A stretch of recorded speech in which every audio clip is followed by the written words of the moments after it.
What is up, Frickers and Forgets, and welcome back to the Arctic.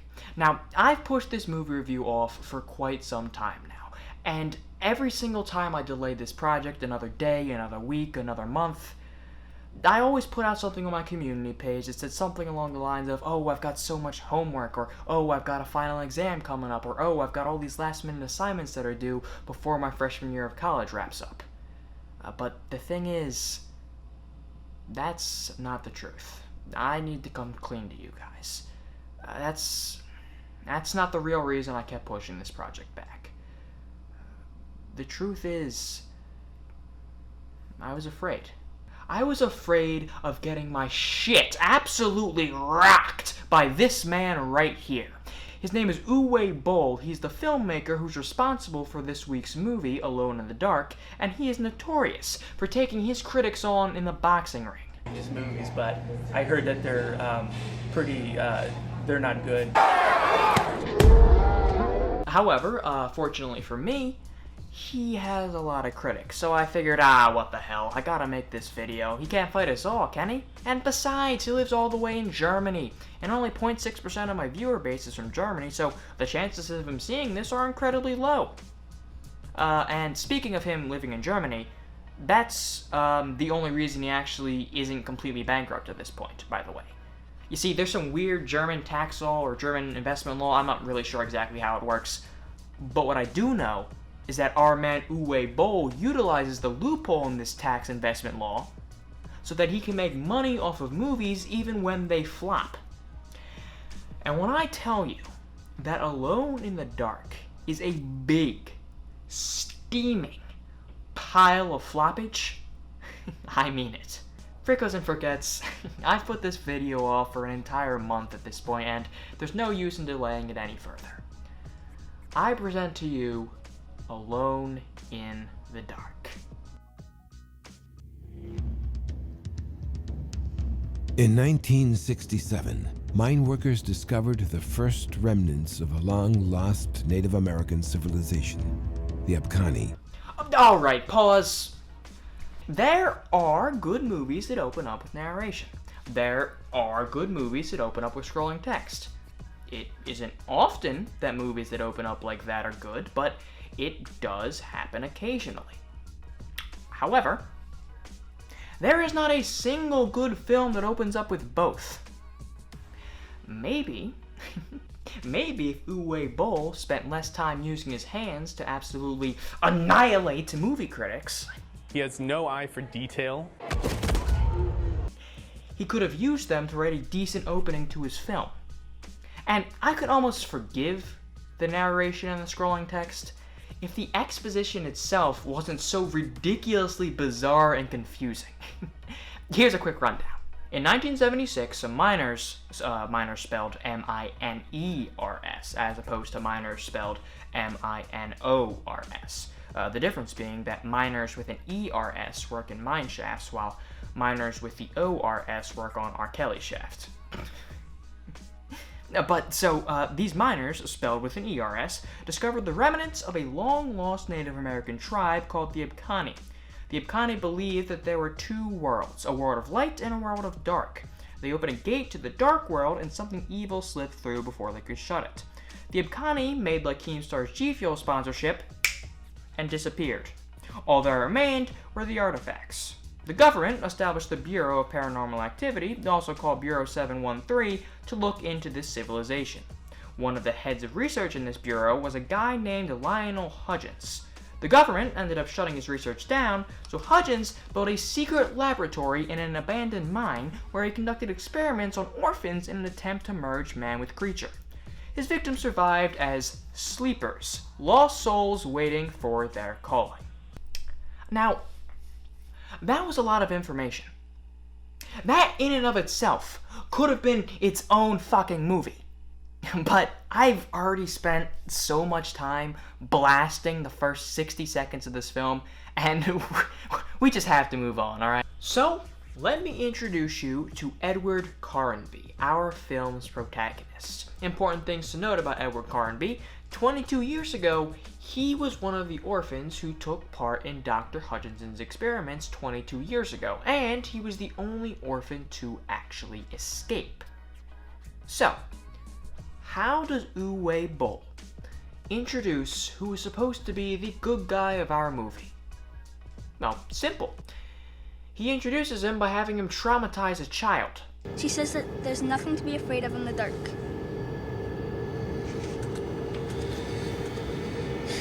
Your mother's wrong, kid. People always tell me not to be afraid.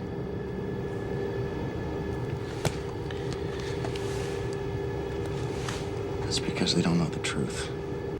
You would think that a dude who grew up in an orphanage would be able to sympathize with a kid who was afraid of the dark, but no, not Edward now.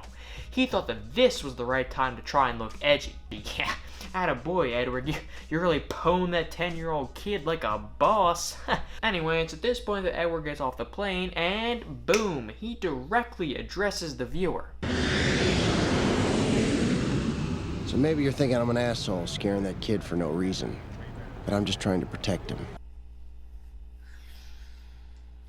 For those of you keeping score, that's scrolling text, narration, and direct address to the viewer, all within the first 15 minutes. This movie is terrible, okay? It's made up of two things, okay? There are only two things that this movie is made up of, okay? Sloppy exposition and cliches. And going off of sloppy exposition, it is revealed that all of Edward's memories prior to him being 10 years old have been wiped. They're gone. He remembers none of it. And second, we learned that he is now a paranormal investigator hunting down Abkhani artifacts, one of which is currently in his jacket pocket. However, unbeknownst to him, Dr. Lionel Hudgens is hunting Edward, because Dr. Lionel Hudgens wants that artifact. There is a fine line, right? There is a fine line between a rich and detail-packed plot and a convoluted shit monsoon. And this movie is so far beyond that line that it hurts my soul knowing that Uwe Boll turned a profit on this garbage fire. Now, there are some movies with shit plots that I can still appreciate. Take, for instance, 2019's Godzilla King of Monsters. The plot? Ass. But the visuals and sound design? Mwah! Chef's kiss, amazing. Let's take a look at Alone in the Dark sound design, This scene happens right after Edward leaves the airport and he hops into a cab, realizes he's being tailed, and tells the cab driver to try and lose the guy following them. At least that's what I think was said. I'm not entirely sure, because this is what that scene sounded like.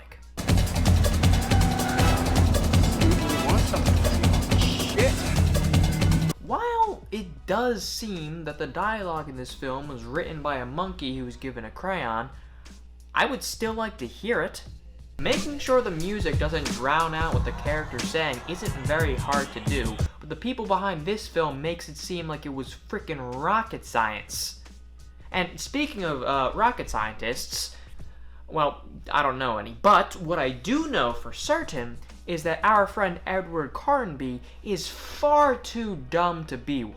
Boss is gonna fucking kill me! My shirt's not gonna cover this, man! Shit, we're just pulling to this market up here. Quick! Pull into that market right there! Our pursuer would never expect us to drive straight into a dead end. With Edward and Walmart brand Pitbull on foot now, the film assaults us with an absolutely garbage fight scene. Clearly, Uwe Boll's experience in the boxing ring has not translated into his ability to choreograph fights, considering that the two fighters spend most of their time running around and shoving random people than actually fighting each other.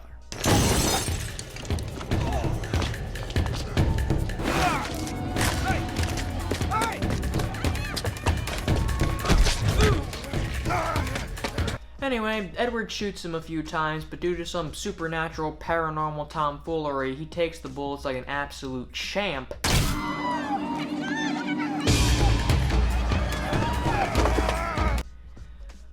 until Edward pushes him onto a glorified fence post and it skewers him. Imagine being immune to bullets, but not shish kebabs.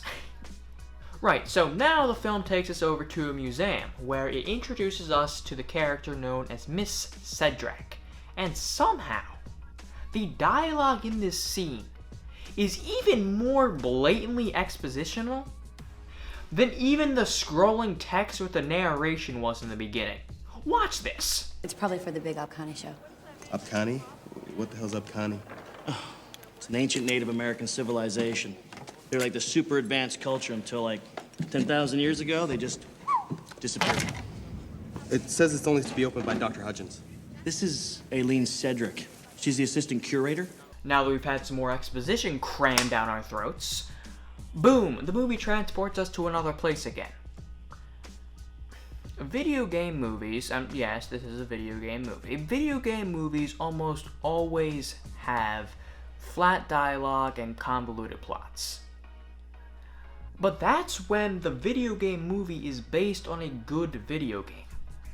Alone in the Dark for the Atari already suffered from flat dialogue and a convoluted plot.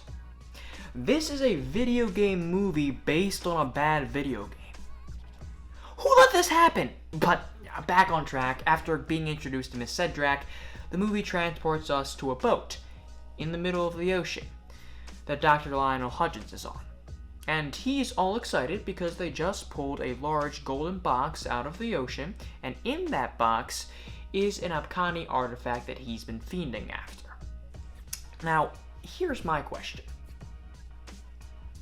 How did a Native American artifact end up in the middle of the ocean? That's not how geography works. And as we'll later find out, Edward is actually in possession of 4 of these artifacts. His latest find was in a Chilean gold mine. The other 3 were from Alaska, Venezuela, and Newfoundland. We didn't discover horses, we didn't tame horses until about 5,000 years ago. And the Upcani people were from 10,000 years ago. So you're telling me that these Upcani people walked what is around 2 continents worth of distance, and also got into the middle of the ocean somehow. At this point, if Uwe Boll asked me to fight him, I would walk 2 continents worth of distance if it meant I got to slap him across the face for creating this cursed piece of content.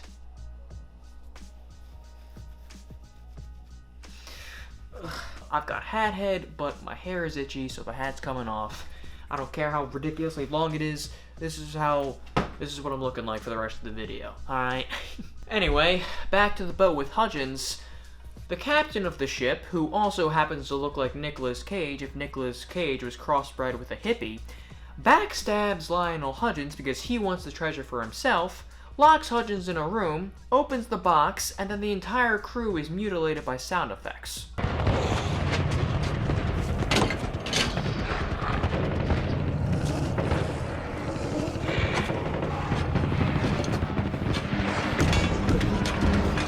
After the mutilation, Hudgens sneaks out of the room, nabs the artifact, and dips.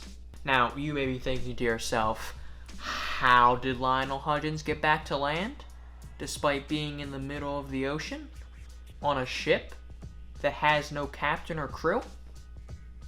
That's a valid question, and I don't have an answer for you, because the movie didn't provide one.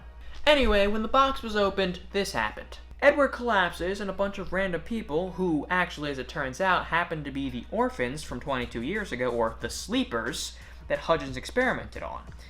They just start walking somewhere.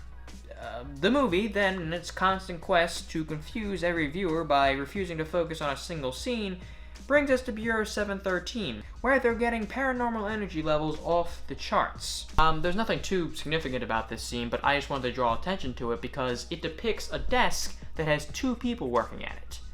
And both of these people have headsets on. But despite this, there are 6 landlines on their desk. They have headsets in. There's a giant monitor on the far wall. What could they possibly need 6 landline phones for? The movie then jumps back to Edward, who is calling up an old buddy of his from back at the Bureau. And yes, Edward used to work for Bureau 713. Also, it is important to note that at this point in time, and also it never happens, by the way, I say at this point in time, but it never happens, Edward faces no repercussions for literally murdering a man with multiple eyewitnesses. Not to mention, he caused quite a lot of property damage. But the movie never addresses that. He just walks away like nothing happened. He killed a man! Don't forget that, okay? Edward Carnby murdered a man in front of numerous eyewitnesses and nothing happened. But back to the part of the plot that we're actually in right now. Carnby meets up with Fisher to discuss paranormal findings because he's had his hunches, he's got some suspicions because he collapsed the other night, and he thinks it's got something to do with the Abkhani and the other orphans he grew up with. And in his meeting with Fisher, he finds out that his suspicions are correct, and all of the other orphans that he grew up with have gone missing. Edward, despite being a paranormal investigator who specializes in the Abkhani, doesn't know enough about the Abkhani, so he has to go to the museum to talk at Miss Cedric. And yes, if you're questioning my word choice, I did mean talk at. Every single time that she opens her mouth in this movie, she sounds like the Google text-to-speech. Actually, you know what? No. Her acting is so bad that it is even offensive to Google text-to-speech to compare it to that. Every time she opens her mouth, she sounds like the Yahoo text-to-speech. Hell, she sounds like AOL text-to-speech. She's a very, very bad actress.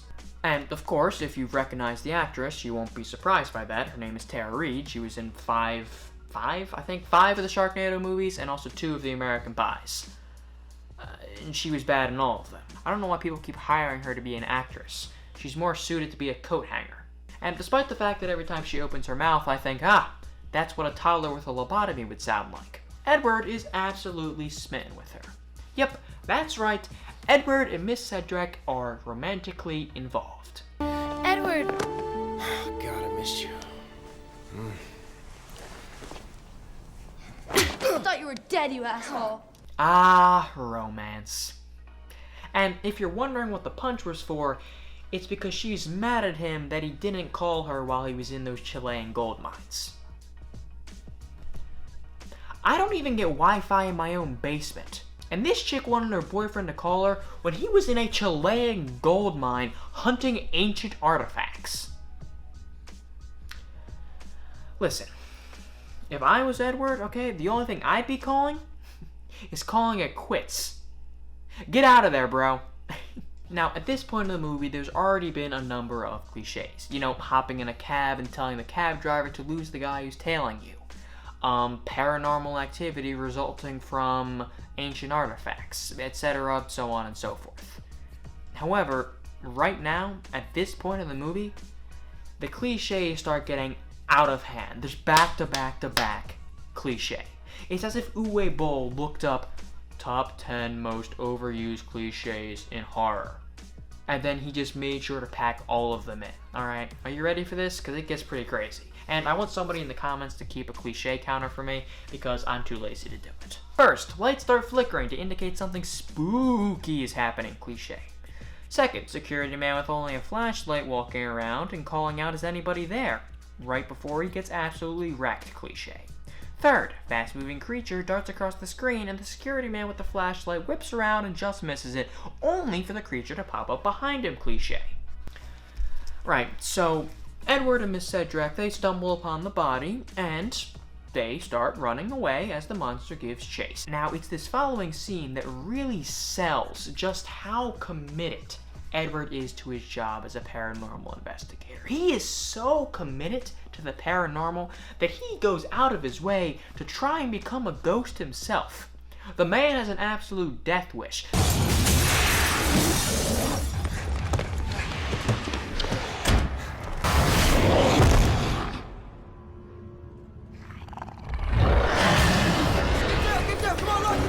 This is is the second time in the movie that he's being chased, and he believes his optimal solution is to corner himself into a dead end. Unfortunately for the audience, a swift death for Edward and a swift death of the movie is not what we receive, because, bam, Bureau 713 Ex Machina.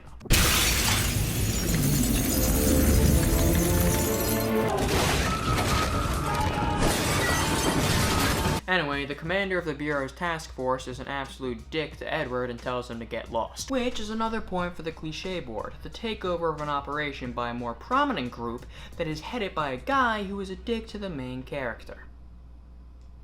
I was reading from my notes, that's why I looked down. For some reason I couldn't remember the line I was trying to say, and you know what? Nobody's perfect, alright? We're moving on.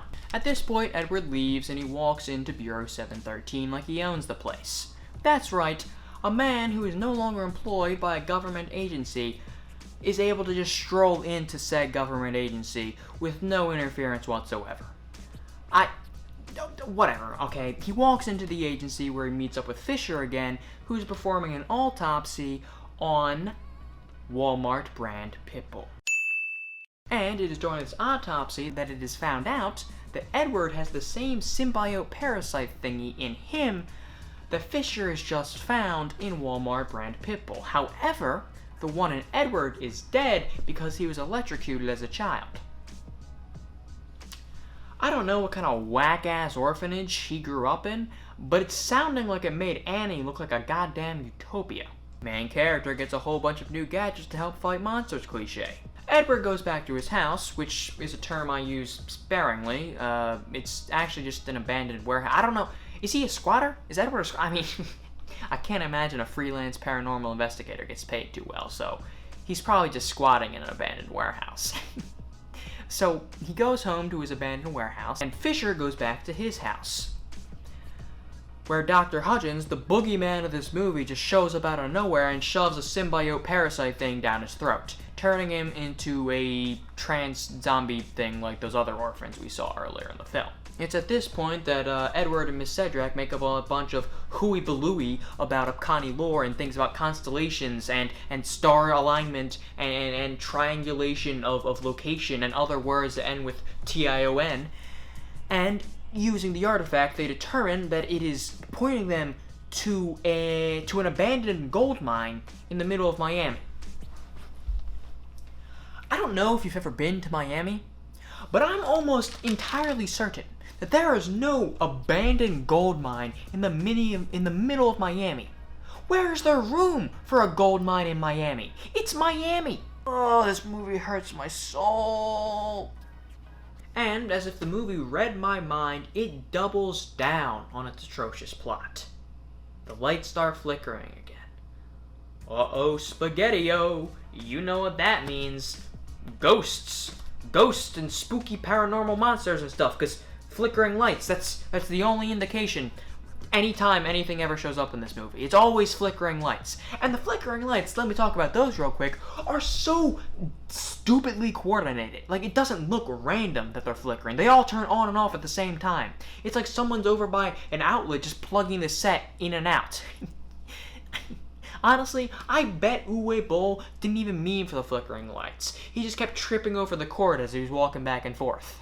The flickering lights herald in an absolute assault. All of the zombified orphan people show up, as well as a bunch of Xenos, which are the monsters in the film. Now, if you're thinking to yourself, those Xenos, their name certainly sounds familiar, and their appearance also looks kind of familiar. Well, you're probably thinking of the Alien franchise, where the monsters, or the aliens, look just like the monsters in this movie, and their name is Xenomorphs. Uwe Boll, he wasn't satisfied with just stealing the name. No. He wanted the entire character's likeness for his film. Anyway, Bureau 713 shows up yet again, and we've got ourselves a heavy metal shootout.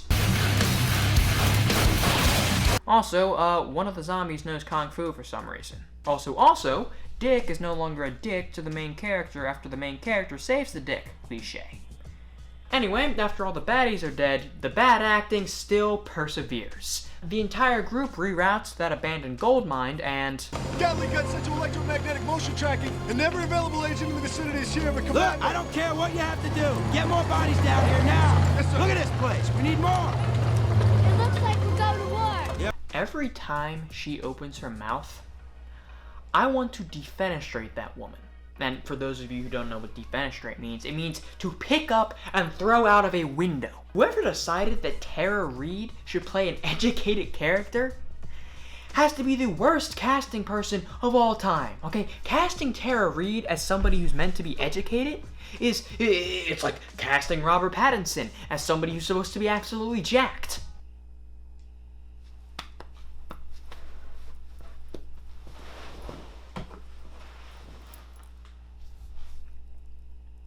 Huh? They did what? They cast Robert Pattinson in the new Batman movie? Why on earth would they do that? He's built like a goddamn string bean. Okay, yeah, alright, Okay, bye-bye. The point still stands. It's a bad decision. Anyway, the three main good guys of the film, Dick, Edward Carnby, and Miss Sedgwick, along with a few randos, enter the mines where they stumble upon some uncanny ruins, some uncanny parasite thingies, and some traps, which leads us into our next cliche, being that in incredibly dangerous situations, all of the main characters survive cliche, and all of the randos die weird and stupid deaths. So, while Edward, Cedric, and Dick are surviving just fine, the same cannot be said for the Bureau agents up on the surface. Zombified Fisher shows up out of nowhere, and he blows up the generator, which cuts all of the power, leaving them in the dark. However, unlike the title, very much not alone. The Xenos are rushing in troves, and the guy who's in charge of manning the perimeter says, Hold your fire until they reach the second perimeter. No. No, alright? The famous line, okay, from General William Prescott during the American Revolutionary War, alright, where he says, don't shoot until you can see the white of their eyes. That's because they were using muskets, alright? And you could fall in love, get married, wait 9 months to have a child, accidentally drop the child, have an incredibly bitter divorce, and make yourself a DiGiorno's pizza all before somebody was able to reload their musket. Accuracy was absolutely essential because it took ages to reload those things. These Bureau agents, on the other hand, A, are not fighting other people, they're fighting demon monster ghost things, and B, they have fully automatic weapons. They should be blasting these creatures the second they caught sight of them, especially because the creatures are incredibly deadly at close range. If you wait till they're at the perimeter, it's already too late. Omae wa mo shinderu. Going back underground now, we run into another cliche. The good old ancient inscription that tells the people reading it that they're already past the point of no return cliche. You guys, check this out. It's a warning. It says once you make it down here alive, you're already dead. NANI? While they're down there, they discover a modern wall and they decide to blow it up to get to what's behind it. Now, if there were a list of places not to use explosives, alright, number 3, an abandoned gold mine. Really bad place to use an explosive. Number 2, ancient ruins. Also, an incredibly bad, dumb, stupid place to use an explosive. And the number 1 slot, ancient ruins in an abandoned gold mine. This is the worst place to use an explosive. Anyway, returning back to the surface, there is only one surviving Bureau 713 agent up there. However, he won't be surviving for much longer because pretty shortly he gets absolutely murked by 2 more cliches. First, the silhouette of the monster moving cliche, and second, saliva dripping from somewhere above the frame, the subject of the shot noticing the saliva just in time for the monster to kill him cliche. Now that everybody above the mine is dead, the movie can finally focus on a single scene for at least an extended period of time, at least a few minutes, that's all I ask, movie, before you jump me around to somewhere else. And thankfully, with nowhere else to jump, we return back underground to the 3 main characters who have discovered behind the wall they just blew up the lab that Dr. Hudgens built all those years ago. They also find a bunch of documents detailing how Bureau 713 and Dr. Hudgens were behind the whole Xeno-Abkhani problem to begin with, because of Hudgens' experiments and the things that he was doing with the monsters. It's at this point, behind a blast door in the back of the lab, they discover the Abkhani gate. Edward, who has his 4 artifacts on him, pieces them all together, and they discover that it is a key to that gate. The gate they're standing in front of is the gate from the beginning of the movie, the scrolling text, the gate between the 2 worlds, a world of light and a world of dark. However, before they get a chance to use it... The answers I've been looking for my whole life could be on the other side of this thing. Some doors are meant to stay shut. Oh my god. Tara Reid, just shut the fuck. Oh, she's so annoying. However, I can't even fault her that much, because even if they had tried to use that key, it wouldn't have worked. Because the key actually requires 5 components, and Edward only has 4. The 5th piece belongs to Dr. Edward Hudgens. Fortunately, right on cue, he arrives, guns a-blazing. And if there was a separate list, after the list of where not to set off explosives, a list of where not to shoot guns into the ceiling would follow a pretty similar pattern, alright? No gold mines, no ancient ruins, and definitely no ancient ruins inside of gold mines. Anyway, Dr. Hudgens has Edward hand over the artifact at gunpoint. He fits the 5th piece of the artifact together, the rune thing starts glowing, and shuts as he pushes it into the door and turns it. Bow! Please, think about what you're doing. Don't open that door! Dick throws a knife through his chest. Now this tells me that Dick has one hell of a cannon, because that wasn't a throwing knife. The force he would have needed to put behind that throw for it to penetrate and murder the man had to be absolutely bonkers. Alright, that was not a throwing knife. This film's lack of attention to detail is absolutely insane. Actually, it's kind of hard to say that there's a lack of attention to detail, because there's so many details. Just none of them that make sense. That's the problem. Alright, there's a ton of different details, but none of them that make any sense. Alright, it's just 3/4 of this film is exposition. Alright, we're almost done. Alright, we're almost done this movie review, and the movie is still setting up things. Anyway, the gate opens, and what we see behind it is absolutely terrifying, alright? It's basically the Xeno's hive. There are millions of these monsters crawling out of orifices all over the place.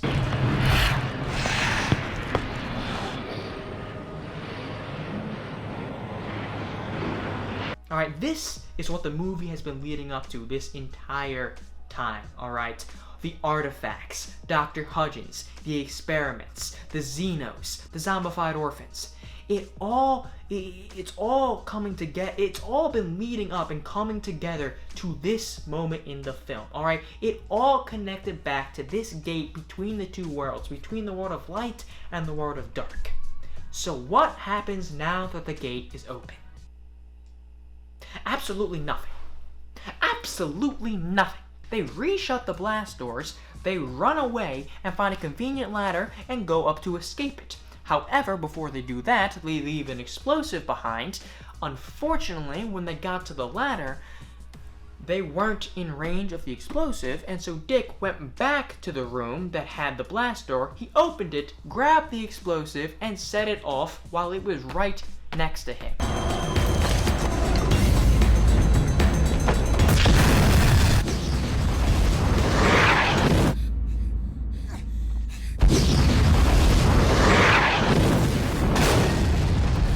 And Miss Cedric and Edward Carnby successfully escape the mines.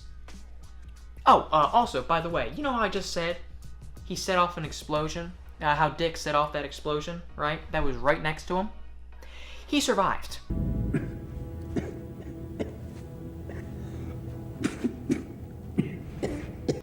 He survives that explosion. And then Carnby narrates over the film and says this. The gate was closed again. How did that close the gate? A C4 and a blast door is not the same thing as an ancient gate with its key components spread across all over North and South America, and when you collect them all together, it opens up a portal to another world. How did Honestly, I feel robbed. Alright, I feel robbed. This movie has been setting up for such a long time for absolutely nothing to happen. And that's how it ends. That's how the movie ends. Oh, God, it hurts my soul. I can't.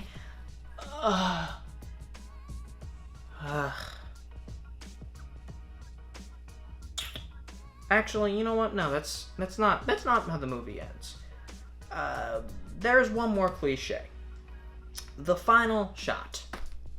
The final shot of this film. A POV of the monster rushing towards the main character before it cuts to black. And that's how the film ends. It doesn't explain anything. And you know what? I'm gonna finish up this movie review with a comment I found on the Google reviews of this movie. Alright, let me get my phone. It would be easy to view this movie as simply another wretched entry in the recent spate of video game/horror movies. However, director Uwe Boll has brilliantly deconstructed this genre and cloaked it in the guise of Alone in the Dark. The first 3/4 of the movie is devoted to setting up the conventions of the genre: invisible monsters, secret government organizations, the lone wolf investigator, brilliantly underplayed by Christian Slater, the implausibly attractive assistant, Tara Reid, at her most self-aware. The setup, akin to Sondheim's Into the Woods, establishes conventions which the second part of the movie gleefully deconstructs. The last quarter of the movie turns all previous conventions on its head, willfully ignoring its own rules and exposing the entire genre as the mindless pablum that it is. All while confusing the audience to such a degree that we are left with no alternative but to reject the overt substance, which, as Boll masterfully renders, is nothing. He even taunts the audience with clues as to his actual intent. Reed's obviously intentional mispronunciations, climatic fights which end with non-exploding grenades, Stephen Dorff's entire performance. The simultaneous construction/deconstruction of the movie could be accomplished by no one save an artist on the level of Dali, which Boll undoubtedly is. 10 out of 10. Frickles and Forgets, I'll see you guys next week. Until then, stay safe.